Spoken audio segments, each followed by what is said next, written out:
கிறிஸ்துவுக்குள் பிரியமானவர்களே, இயேசு கிறிஸ்துவின் இனிய நாமத்தில் உங்களுக்கு நல்வாழ்த்துக்கள். இந்த காலை நேரத்திலே தேவனுடைய முகத்தை தேடும்படிக்கு இந்த தொலைக்காட்சி பெட்டியின் முன்பாக அமர்ந்திருக்கிற உங்களை ஒவ்வொருவரையும் நான் இயேசு கிறிஸ்து நாமத்தில் வாழ்த்தி வரவேற்கிறேன். இந்த நிகழ்ச்சிகள் ஒவ்வொரு நாளும் உங்களுக்கு ஆசீர்வாதமாக இருக்கும் என்றால், நீங்கள் இந்த நிகழ்ச்சிக்காக உறுதுணையாக இருந்த ஒவ்வொருவருக்கும், இதை பொருளாதாரத்தில் தாங்குகிற ஒவ்வொருவரும் ஆசீர்வதிக்கப்பட வேண்டும் என்று சொல்லி உங்கள் ஜெபங்கள் நினைத்து கொள்ளுங்கள். இந்த நாளில் கூட நம்ம அவர்களுக்காய் ஜெபிப்போம். ஜெபித்து நாம் தேவனுடைய வார்த்தைக்கு நேராய் கடந்து செல்வோம். அன்பின் பரலோக பிதாவே, இந்த தொலைக்காட்சி நிகழ்ச்சி அநேக ஆயிரங்களுக்கு ஆசீர்வாதமாக இருக்கிறது. அது யூடியூபிலும் கூட ஆயிரக்கணக்கான பேருக்கு அது ஆசீர்வாதமாக இருக்கிறது. அப்பா, இதற்கெல்லாம் காரணம் உம்முடைய மகத்தான கிருபையும், நீர் இந்த ஊழியத்திற்கென்று எங்களுக்கு உறுதுணையாக இருக்கும்படி அனுப்பின ஆண்டவரே, பொருளாதாரத்தினாலும் காணிக்கையினாலும் ஜெபத்தினாலும் தாங்குகிற அந்த பங்காளர்களுக்குமாய் நாங்கள் நன்றி சொல்கிறோம். கர்த்தாவே, அவர்கள் மூலமாக இன்றைக்கு ஆயிரக்கணக்கான பேர் இந்த வார்த்தையை கேட்கிறார்கள். ஆகவே ஒருவன் எனக்கு ஊழியம் செய்தாலும் பிதாவினை கனம் பண்ணுவார் என்று சொன்னீரே, இந்த தொலைக்காட்சி ஊழியத்தை அநேக ஆண்டவரை ஆயிரங்களுக்கு கொண்டு செல்வதற்கு தேவையான பொருளாதார உதவியையும் ஜெப உதவியும் கொடுத்த பிள்ளைகள் ஒவ்வொருவருக்குமாய் நான் ஜெபிக்கிறேன். அவர்களை ஆசீர்வதியும், அவள் குடும்பங்களை ஆசீர்வதியும், அவள் குறைவுகள் நிறைவாகட்டும், அவள் தேவைகள் சந்திக்கப்படட்டும். கர்த்தாவே, அவருடைய குடும்பத்தில் இருக்கிற எந்த விதமான ஆண்டவரை குறைகள் இருந்தாலும் அந்த குறைகள் இயேசு கிறிஸ்துவின் நாமத்தினாலே நிறைவாகட்டும். அப்பா, வெடிப்புகள் பொருந்தப்படட்டும், தேவ அன்பு ஊற்றப்படட்டும். ஆண்டவர், எல்லா பலவீனமும் ஆரோக்கியமாய் மாறட்டும், எல்லா குறைவுகளும் ஐஸ்வர்யமாய் மாறட்டும். அவர்கள் தொடுகிற காரியங்கள் செழிக்கட்டும். கர்த்தாவே, அவர்களை நீர் ஆண்டவருடைய ராஜ்யத்தின் பிள்ளைகளாக வைத்திருக்கிறபடினால், முதலாவது தேவனுடைய ராஜ்யத்தை அவர்கள் தேடுகிறபடினால் அவர்களுக்கு கூட கொடுக்கிற கர்த்தாவே, அவர்கள் வாழ்க்கையை சிறப்பாய் ஆசீர்வதிக்கும்படிக்கு ஜெபிக்கிறோம். இந்த நாளின் காலை நேர தியானத்தையும் கூட நீங்கள் ஆசீர்வதித்து கொடுங்க. கர்த்தர் தாமே பரிசுத்த ஆவியானவராலே எங்களை சிறப்பாய் வழி நடத்துவீராக. இயேசு கிறிஸ்துவின் நாமத்தில் பிதாவே, ஆமென், ஆமென். கிறிஸ்துவுக்குள் பிரியமானவர்களே, இந்த நாளிலே மறுபடியும் 8ஆம் அதிகாரத்தை தியானிக்கப் போகிறோம். ஆகவே 8ஆம் அதிகாரத்தை திரும்பவும் நாம் வாசிக்க கேட்போம். அதிலிருந்து தேவன் தருகிற புதிய வெளிப்பாட்டை பெற்றுக்கொள்வோம். இயேசு கிறிஸ்து நாமத்தினாலே இந்த அதிகாலை ஆராதனைக்கு வந்திருக்கிற சேனல் டிஜே நேயர்கள் ஒவ்வொருவரையும் நாங்கள் வாழ்த்துகிறோம். வாருங்கள், நாம் தேவனை ஆராதிப்போம். ஹல்லேலூயா, பிரைஸ் காட். நம்ம எல்லாரும் கண்களை மூடி we worship you Lord. என்மேல் நினைவாய் இருப்பவரே, என்னை விசாரிக்கும் தெய்வமே, உம் அன்பு கரங்களில் நான் இருக்கிறேன். என்னை ஒரு நாள் நீங்க கைவிட மாட்டீங்க, என்னை ஒரு நாள் நீங்க விட்டு விலக மாட்டீங்க. Thank you Holy Spirit. Thank you Holy Spirit. Thank you Lord. நீ நல்லவர், நீ வாக்கு மாறாதவர், நீ சொன்னதை செய்து முடிக்கிறவர், அழிந்து கொண்டிருக்கிற ஆத்துமாக்களை நீர் மீட்கிற தேவன், உங்க ஜீவனை எங்களுள் வைத்திருக்கிறவரே. எல் ஷடாய் ஆராதிப்பே, எலோஹீம் ஆராதிப்பே, அதோனா ஆராதிப்பே, யெஷுவா ஆராதிப்பே, எல் ஷடாய் ஆராதிப்பே, எலோஹீம் ஆராதிப்பே, அதோனா ஆராதிப்பே, யெஷுவா ஆராதிப்பே.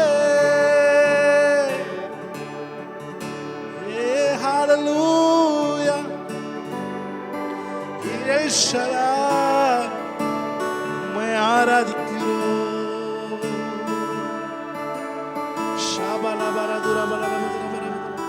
அவரை பார்த்து சொல்லுங்க, ஆசையெல்லாம் நீதானையா, தேவையெல்லாம் நீதானையா,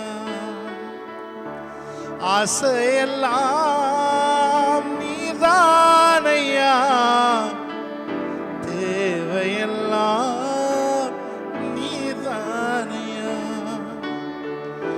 இரட்சகரே இயேசுநாதா, தேவையெல்லாம் நீர்தானே. இரட்சகரே இயேசுநாதா, தேவையெல்லாம் நீர்தானே. என் தேவையெல்லாம் நீர்தானே. எங்கள் தேவையே, எங்கள் கண்மலையே, எங்களுக்கு ஒத்தாசை அனுப்பும் பர்வதமே,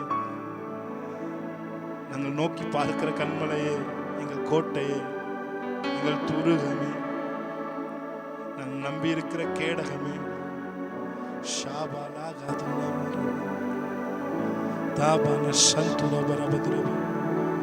Thank you, Lord. Thank you, Holy Spirit. Thank you, Lord. உங்கள் பிரசன்னம் எங்கள் மேலே அமருகிறதற்காக நன்றி செலுத்துகிறோம். உங்கள் மகிமை எங்களை மென்மேலும் உங்கள் மகிமையில நீர் எங்களை ஆசீர்வதிக்கிறதுக்காக நன்றி செலுத்துகிறோம். தேங்க்யூ. என்னோட கூட சேர்ந்து அவரை பார்த்து சொல்லுங்க, இந்த காலை வேலை என் ஆசையெல்லாம் நீங்கள் தான் ஆண்டவரே, என் தேவையெல்லாம் நீங்கள் தான். அவரோட அந்த டீப் இன்டிமெசிக்குள்ள அதனால நாம் கடந்து செல்வோம். அவருடைய ரகசிய அறைக்குள்ளே நாம் எல்லோரும் கடந்து செல்வோம். ஹல்லேலூயா. அவரோடு உறவு வைத்துக் கொள்வோம். அந்த உறவில் தான் ஆசீர்வாதங்கள் பிறக்கிறது. அந்த உறவில் தான் வரங்கள் பிறக்கிறது. அந்த உறவின் விளைவாய்த்தான் நம்மை சுற்றி இருக்கிற ஆசீர்வாதங்களும் நம்மை சுற்றி இருக்கிற வரங்களும் கனிகளும் நமக்குள் வெளிப்படுகிறது. என்னோட கூட சேர்ந்து வர சொல்லுங்க. ஆசையெல்லாம் நீதானையா, தேவையெல்லாம் நீதானையா. ஆசையெல்லாம் நீதானையா, தேவையெல்லாம் நீதானையா. இரட்சகரே இயேசுநாதா, தேவையெல்லாம் நீதானே. இரட்சகரே இயேசுநாதா, தேவையெல்லாம் நீதானே. தேவையெல்லாம் நீதானே. பார்த்து சொல்லுங்க, என் தேவையெல்லாம் நீங்க. என் வாழ்க்கையின் அடிநாதம் பிரசன்னம். என்னாலே ஆகும் என்று ஏதாவது ஒன்றை யோசிக்கிறதுக்கு கூட என்னாலே நான் தகுதியானவன் அல்ல. என்னுடைய தகுதி உம்மானே கடந்து வருகிறது. என்னுடைய தகுதியெல்லாம் நீங்க பார்த்து எனக்கு தந்து வேண்டும். ஹல்லேலூயா. 8ஆம் சங்கீதம். கீத்தீத் வாத்தியத்தில் வாசிக்க ராகு தலைவனுக்கு ஒப்புவிக்கப்பட்ட தாவீதின் சங்கீதம். எங்கள் ஆண்டவராகிய கர்த்தாவே, உம்முடைய நாமம் பூமி எங்கும் எவ்வளவு மேன்மை உள்ளதாயிருக்கிறது. உம்முடைய மகத்துவத்தை வானங்களுக்கு மேலாக வைத்தீர். பகைஞனையும் பழிகாரனையும் அடக்கி போட தேவரீர் உம்முடைய சத்துருக்களின் நிமித்தம் குழந்தைகள் பாலகர் வாயினால் பலன் உண்டு பண்ணினீர். உமது விரல்களின் கிரியைகளாகிய உம்முடைய வானங்களையும் நீர் ஸ்தாபித்த சந்திரனையும் நட்சத்திரங்களையும் நான் பார்க்கும்பொழுது, மனுஷனை நீர் நினைக்கிறதற்கும் மனுஷகுமாரனை நீர் விசாரிக்கிறதற்கும் அவன் எம்மாத்திரம் என்கிறேன். நீர் அவனை தேவதூதரிலும் சற்று சிறியவனாக்கினீர். மகிமையினாலும் கனத்தினாலும் அவனை முடிசூட்டினீர். உம்முடைய கரத்தின் கிரியைகளின் மேல் நீர் அவனுக்கு ஆளுகை தந்து சகலத்தையும் அவனுடைய பாதங்களுக்கு கீழ்ப்படுத்தினீர். ஆடு மாடுகள் எல்லாவற்றையும், காட்டு மிருகங்களையும், ஆகாயத்து பறவைகளையும், சமுத்திரத்து மச்சங்களையும், கடல்களில் சஞ்சரிக்கிறவைகளையும் அவனுடைய பாதங்களுக்கு கீழ்ப்படுத்தினீர். எங்கள் ஆண்டவராகிய கர்த்தாவே, உம்முடைய நாமம் பூமி எங்கும் எவ்வளவு மேன்மை உள்ளதாயிருக்கிறது. கிறிஸ்துவுக்குள் பிரியமானவர்களே, இந்த 8ஆம் அதிகாரத்தை மறுபடியும் கேட்டோம்.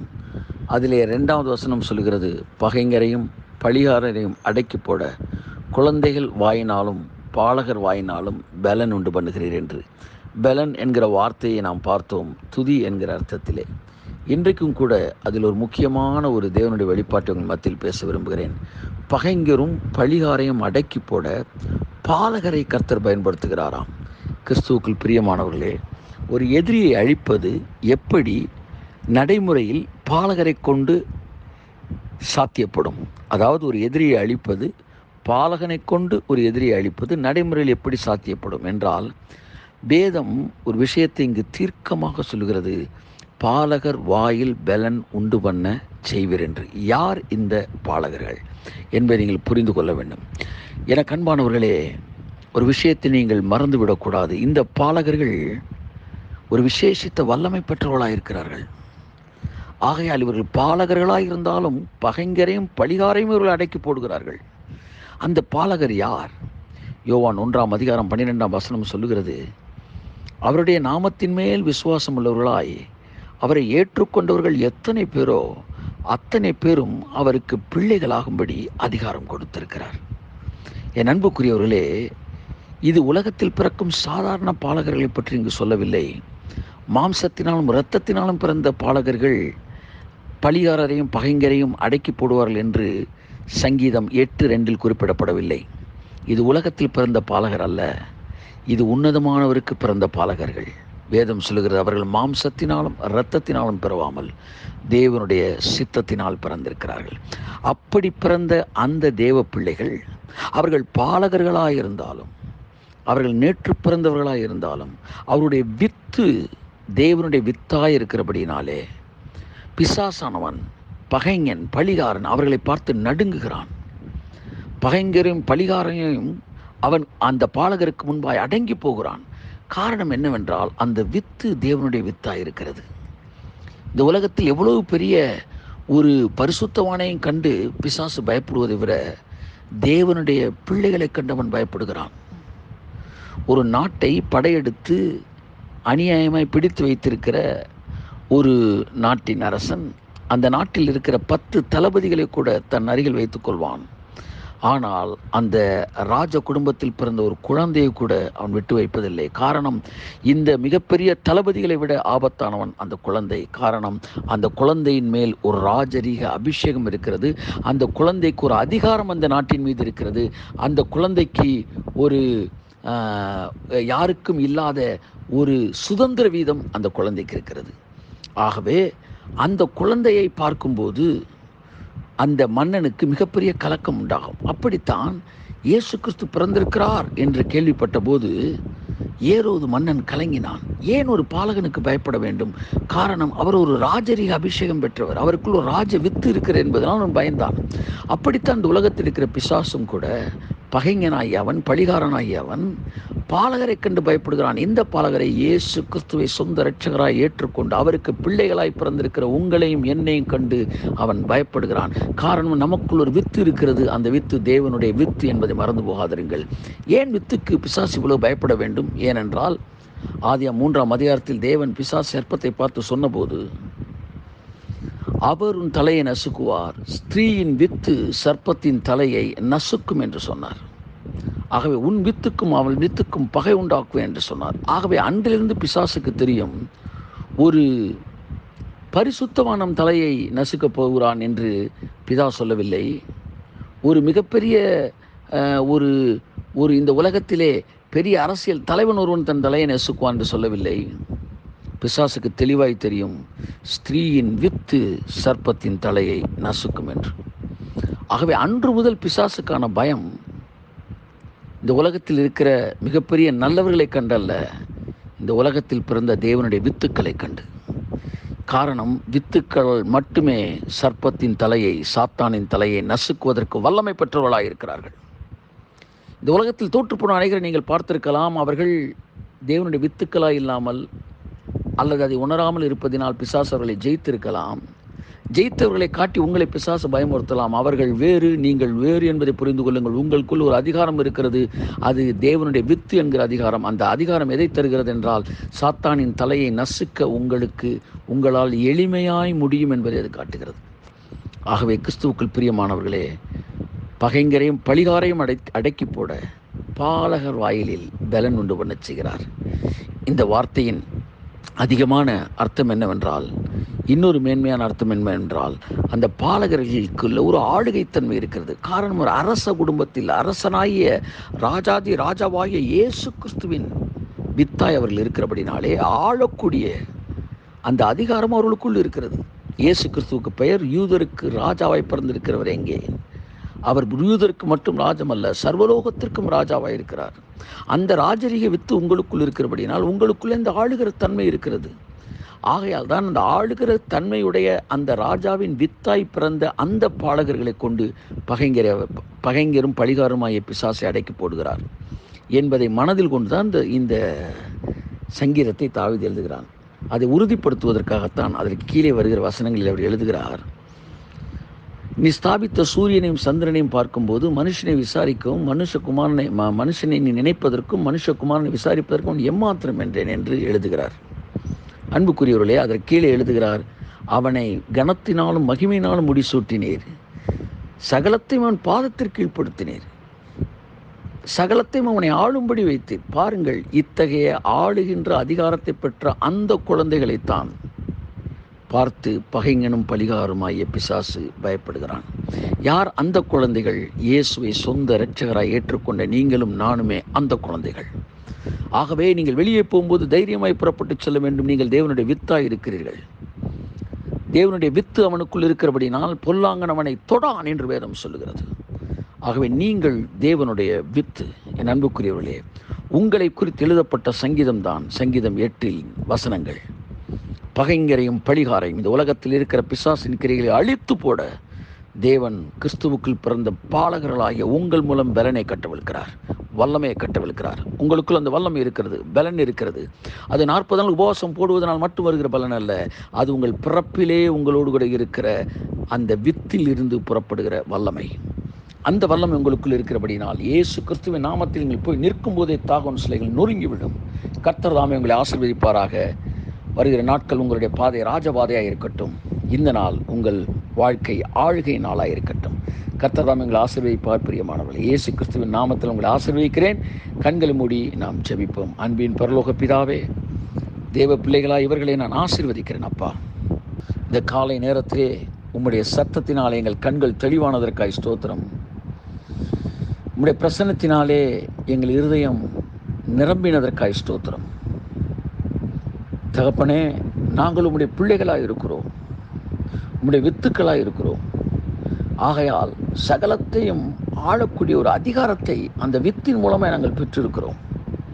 ஒருவேளை எங்கள் கண்களுக்கு அது தெரியாவிட்டாலும், எங்கள் இருதயத்துக்கு அது தோன்றாவிட்டாலும், எங்களுடைய உணர்வுகளுக்கு அது உணர முடியாவிட்டாலும், அதுதான் எங்கள் மீது இருக்கிற உண்மையாக இருக்கிறது. அதை கண்டு பிசாசு நடுங்குகிறான் என்பது மாறாத சத்தியமாயிருக்கிறது. கர்த்தாவே, அப்படியே அந்த கிறிஸ்துவுக்குள்ளாக நாங்கள் வித்தாய் இருக்கிறோம் என்கிற அந்த உண்மையை உணர்ந்து கொண்டவர்களாய் இந்த பூமியில் தைரியமாய் வெற்றி நடை போட இந்த பிள்ளைகளை எல்லாம் ஆசீர்வதிங்கப்பா. ஒவ்வொருவரும் இந்த சத்தியத்தை அறிந்து கொள்ள மனக்கண்களை திறந்தருளும். ஒவ்வொருவரையும் பேர் பேராய் ஆசீர்வதித்தருளும்.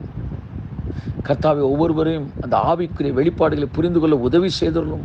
இந்த பூமியிலே தேவனுடைய குமாரர்களாய், புத்திரர்களாய், பிள்ளைகளாய் நடமாட கிருபை செய்தருளும்.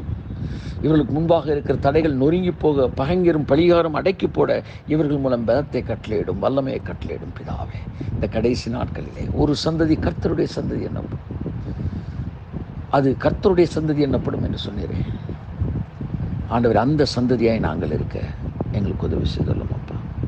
அந்த சந்ததியாய் நாங்கள் இருக்க எங்களை தெரிந்து கொண்டிருக்கிற ஸ்தோத்திரம் அப்பா.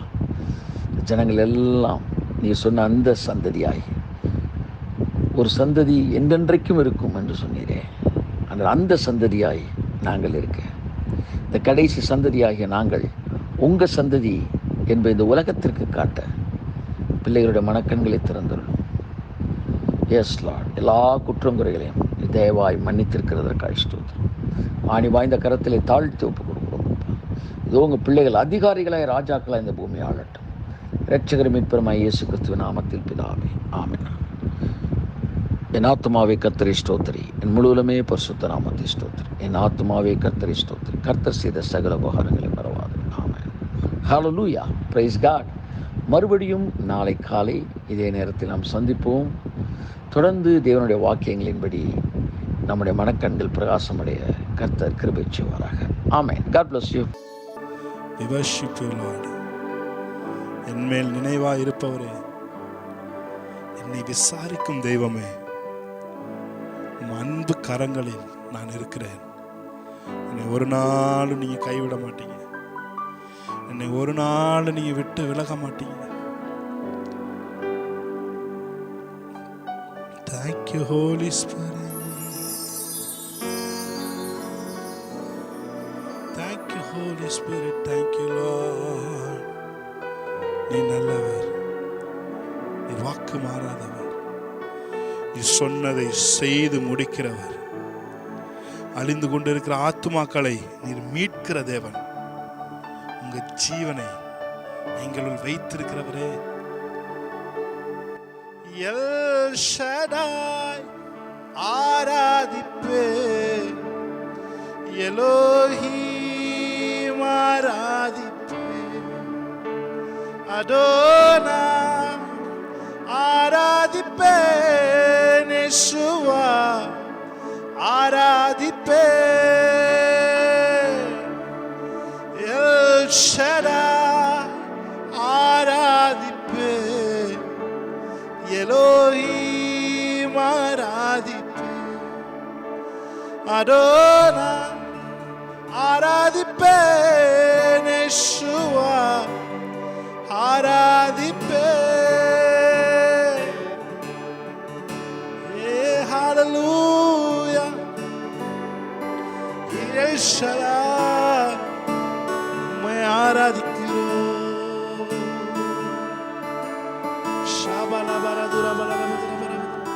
அவரை பார்த்து சொல்லுங்க, ஆசையெல்லாம் நீதானையா, தேவையெல்லாம் நீதானையா, ஆசையெல்லாம் நீதானையா, தேவையெல்லாம் நீதானையா. இரட்சகரே இயேசுநாதா, தேவையெல்லாம் நீதானே. இரட்சகரே இயேசுநாதா, தேவையெல்லாம் நீதானே. என் தேவையெல்லாம் நீதானே. எங்கள் தேவையே, எங்கள் கண்மலையே, எங்களுக்கு ஒத்தாசை அனுப்பும் பர்வதமே, நாங்கள் நோக்கி பார்க்கிற கண்மலையே, எங்கள் கோட்டையே, எங்கள் துருகமே, நாங்கள் நம்பி இருக்கிற கேடகமே.